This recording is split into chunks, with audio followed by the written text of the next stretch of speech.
Oui, bonjour et bienvenue. En référence au site missionnaire de la Divine Volonté, je vous présente un extrait de l'Évangile et un extrait du Livre du ciel. On célébrait la fête de la dédicace du Temple à Jérusalem. C'était l'hiver. Jésus allait et venait dans le Temple sous la colonnade de Salomon. Les Juifs firent cercle autour de lui. Ils lui disaient: Combien de temps vas-tu nous tenir en haleine? Si c'est toi le Christ, dis-le-nous ouvertement.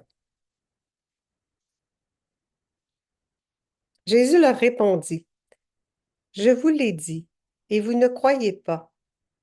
Les œuvres que je fais, moi, au nom de mon Père, voilà ce qui me rend témoignage. Mais vous, vous ne croyez pas, parce que vous n'êtes pas de mes brebis. Mes brebis écoutent ma voix.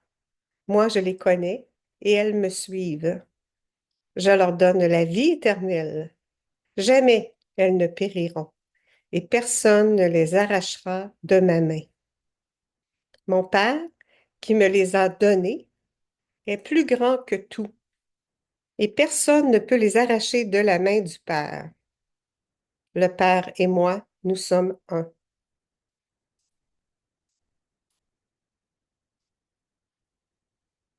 Dans le tome 14.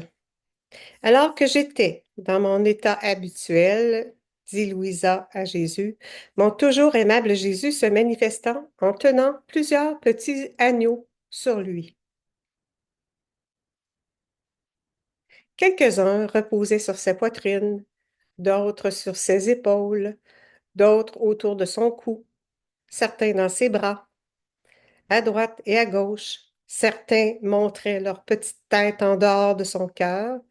Cependant, les pieds de tous les agneaux reposaient sur le cœur de Jésus, et il les nourrissait de son souffle. Ils avaient tous la bouche ouverte vers la bouche de mon doux Jésus pour recevoir leur nourriture.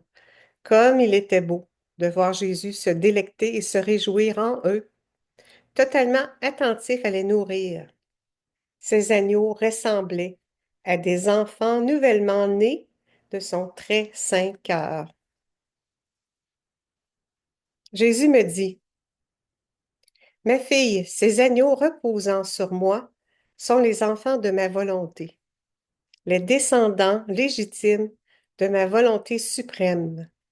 Ils émergent de mon cœur, mais leurs pieds restent appuyés sur le centre de mon cœur afin qu'ils ne puissent prendre quoi que ce soit de la terre, ne se souciant de rien d'autre que de moi.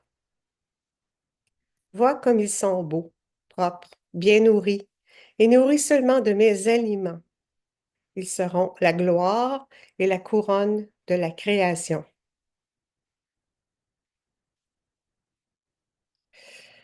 En terminant, mon doux Jésus, bien qu'il me semble être tout de travers, je prends ton désir de toujours laisser mes pieds reposer sur ton cœur. Je m'appuie sur cette parole et le regard fixé sur toi, je ne désire rien d'autre que ta suprême volonté.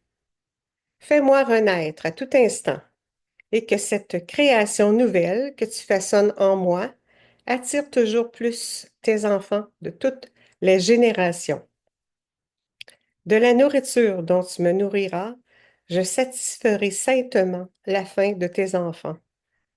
Mon Jésus, que cette prière redonne toute la gloire que tous auraient donnée à Papa s'il s'était rassasié de ta sainte et adorable volonté.